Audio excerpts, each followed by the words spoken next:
Kick గట్టిగానే ఉందా? 2026 వెలుగు నూతన సంవత్సర శుభాకాంక్షలు. అబ్బాబ్బాబ్బాబ్బా, ఇక ఫస్ట్ మందుదే స్టార్ట్ చేద్దాం పట్టు.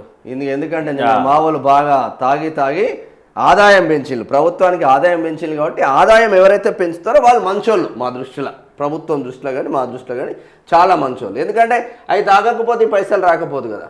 ఈ ప్రభుత్వం ఒకటే రోజు 1230 కోట్ల అంటే ఆశామాష. న్యూ ఇయర్ కిక్ 1230 కోట్లు. లిక్కర్ సేల్స్తో 4 రోజుల్లోనే ఎక్సైజ్ శాఖకు భారీగా ఆదాయం. డిసెంబర్లో మద్యం అమ్మకాలు ఆల్ టైమ్ రికార్డు. ఒక్క నెలలోనే 5,000 కోట్ల అమ్మకాలు. వారే వా! ఈ నెలలోనే కలిసి వచ్చిన సర్పంచ్ ఎన్నికలు. కొత్త మద్యం పాలసీ కావడంతో షాపుల్లో ఫుల్ స్టాక్. తెచ్చిన స్టాక్ మొత్తం అయిపోవడంతో వ్యాపారుల్లో జోషు. అంటే వీళ్ళు డబ్బులు ఒక నెలలో వచ్చేసినట్టున్నాయి. అంటే వీళ్ళు నిజంగానే ఇప్పుడు 3 లక్షలు పెట్టిళ్ళు, 1 కోటి రూపాయల దాకా ఇన్వెస్ట్మెంట్ పెట్టిండ్రు.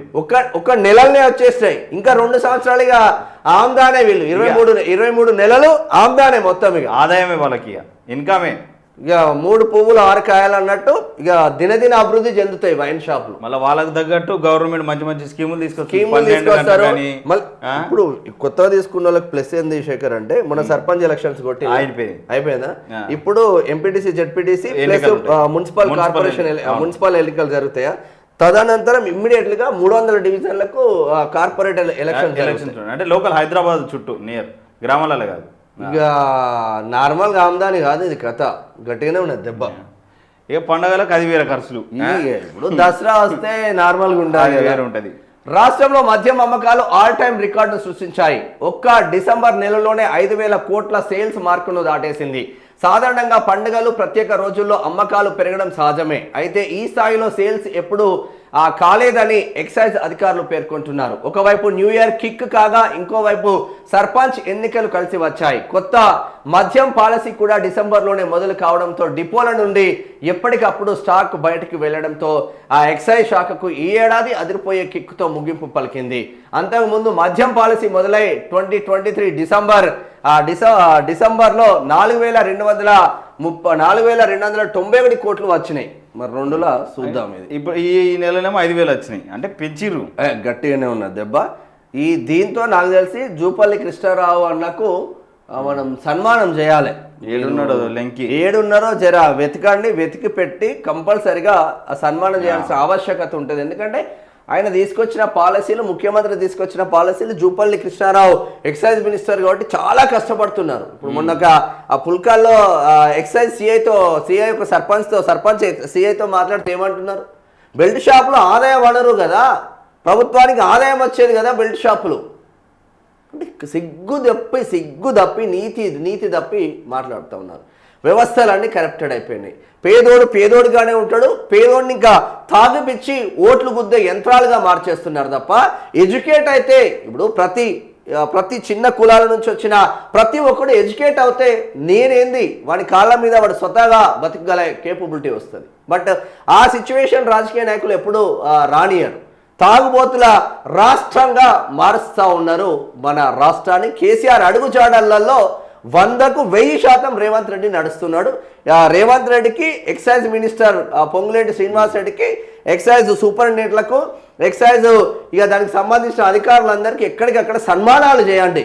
మళ్ళీ దండలతో కాదు, బీర్ బాటిళ్ళు, కోటర్ బాటిళ్ళు, సీసాల బాటిళ్ళు, ఒక్కొక్క రకం ఉంటుంది కదా, ఒక్కొక్క రకం. ఒక బీర్ బాటిల్ ఒక కట్టండి ఇట్లా, ఇక దానికి ఇంకొక దారంతో ఇంకో విస్కీ బాటిల్, ఎన్ని రకాలు ఉంటే మందు బాటిళ్లతో సన్మానం చేయాలి. వాటర్ ప్యాకెట్లు, చిప్స్ ప్యాకెట్లు పెట్టండి. వాటర్ అవి లేకపోతే పరేషాన్ అవుతుంది. జోర్దార్ పెట్టండి. ఆ మిర్చి బజ్జీలు, ఆ పొట్లాలు అవన్నీ కూడా పెట్టి ఒక దండల్లాగా తయారు చేసి వాళ్ళకు ఆ దండలేయండి, సన్మానం చేయండి. శాలువలతో కాదు సన్మానం. డిసెంబర్ చివరి 4 రోజుల్లోనే లిక్కర్ సేల్స్ జోరందుకున్నాయి.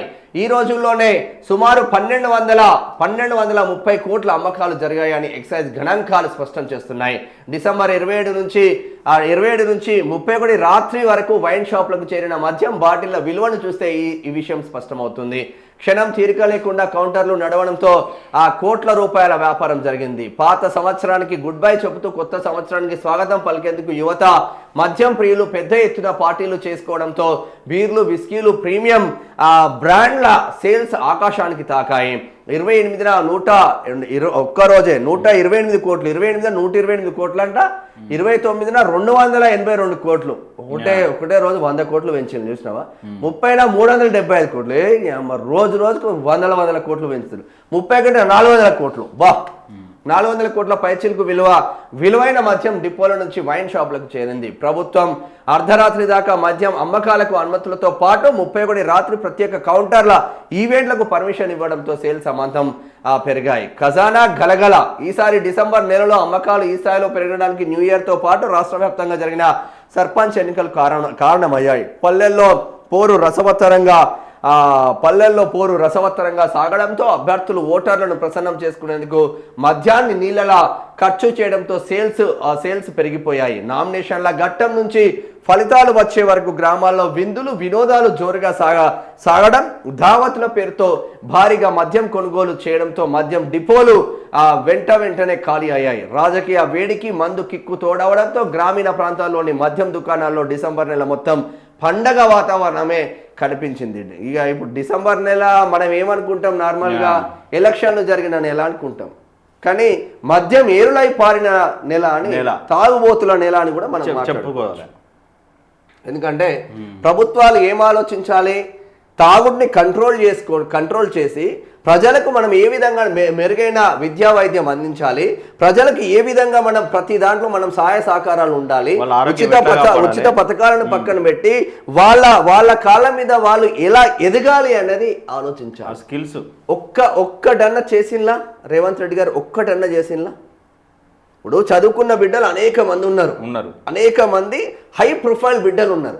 హై ప్రొఫైల్ బిడ్డలకు వాళ్ళకు చేయూతను అందించే ఏ కార్యక్రమాలు చేసినలా మీరు? రాజీవ్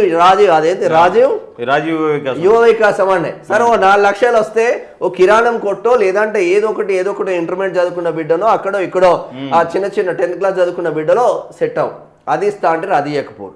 సరే, ప్రొఫెషనల్గా చదువుకున్న బిడ్డలకి ఏమన్నా మీరు ఇచ్చిందా అంటే అది లేకపోయా.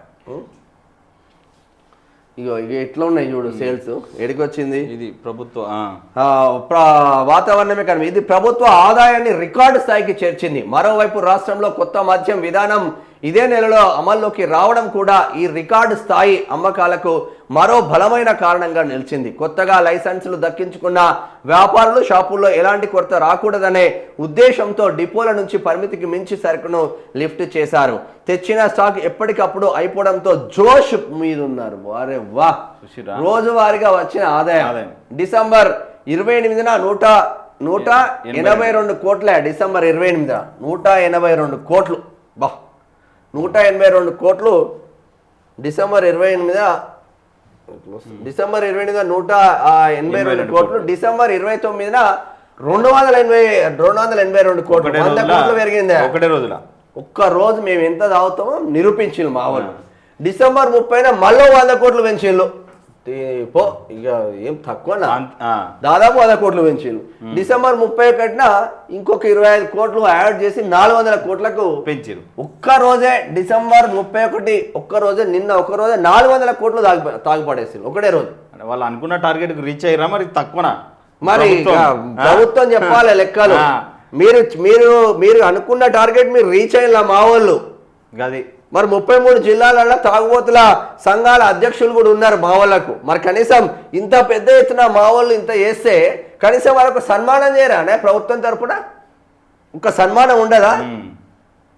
ఎంత దారుణంగా ఒక సన్మానం ఉండదా? నేను ప్రౌడ్గా చెప్తున్నా, ప్రజావాయిస్ తరపున ప్రౌడ్గా చెప్తున్నా, నా దగ్గర ఉండే పిల్లలు కావచ్చు, మా స్టాఫ్ మొత్తం కావచ్చు, ఒక ఫ్యామిలీ మెంబర్లా ఉంటాడు, ఎవ్వడు మందు దాటోలేడు. ఇది బ్రహ్మాండంగా చెప్తున్నా నేను. ఎంత దారుణంకి మెయిన్ పేజీలకి వార్త వస్తుందా? తాగడానికి ఎన్ని కోట్లు ఖర్చు పెట్టారు శేఖర్ అన్నట్టు గీదా అనే వార్త, యూరియా దొరుకుతలేదనో ఇంకేదో గీదా వార్త. మనం ఏమి హామీలు ఇచ్చినా, మనం ఏం హామీలు నెరవేర్చినాం అన్నది వార్త రావాలి కదా. 2025లా మనం ఇచ్చిన హామీలు ఏంటిది, 2025 వరకు మనం చేసిన కార్యక్రమాలు ఏంటిది అనేది రావాలి కదా పేపర్లలో. ఈ తాగుబోతులది ఎంత తాగిపించినా ఇవన్నీ మేము టార్గెట్లు చేసుకొని వచ్చేది వార్తలు.